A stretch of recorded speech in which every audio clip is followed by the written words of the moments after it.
The United Nations mission in South Sudan has deployed its troops in Panyikang Island in Upper Nile State to rescue civilians fleeing violence on Wednesday. Panyikang, 40 kilometers south of the state capital, Malakal, came under attack by armed elements on Wednesday, killing dozens and displacing up to 5,000 of people, according to several unconfirmed reports.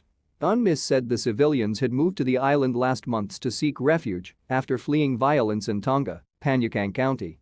UN peacekeepers have been deployed to rescue drowning civilians and provide protection for the affected population. The mission is engaging all stakeholders concerned, including feuding parties, authorities, and local communities, to enable a timely and collective response, the statement said. The UN mission further called on the state and national authorities to intervene urgently to de-escalate the situation and protect civilian lives.